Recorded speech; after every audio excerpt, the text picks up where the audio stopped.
बहुत दुर्दशा हो रही। अब ये नए-नए बच्चे गर्लफ्रेंड, बॉयफ्रेंड बनाए, अब उनमें सुख तो है नहीं, फिर नशा करके बेविचार किए, फिर और नशे में नष्ट हो जाते हैं। खुली बात है, नष्ट हो रहे हैं हमारे बच्चे, जो हमारे देश के भविष्य है, ये सब नष्ट हो रहे हैं। अब देखो एक बच्ची ये है और एक बच्ची ये है जो बॉर्डर में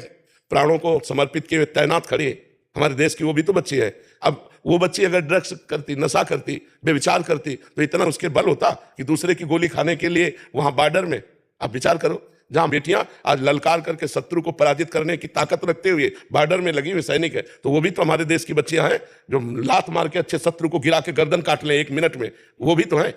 हमारे देश के लिए। अब हमारे देश की ये हालत हो रही है, बहुत बुरा। हम इस विषय में बहुत दुखी है कि जो गर्लफ्रेंड, बॉयफ्रेंड, जो व्यसन ये जो चल गया नए बच्चों में, वो पूरी की पूरी सब ये जो जनरेशन है, इनमें कोई बच पाते हैं नहीं, तो पूरी की पूरी जनरेशन इस रोग से, ये संक्रामक रोग की तरफ फैलता चला जा रहा है।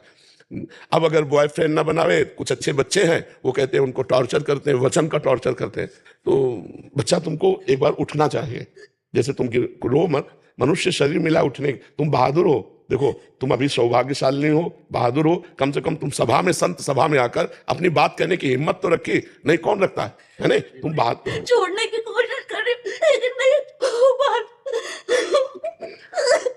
कह रहे बचा लीजिए महाराज जी, मैं बहुत निकलना चाहती हूँ बट इतना फंस चुकी हूँ इसमें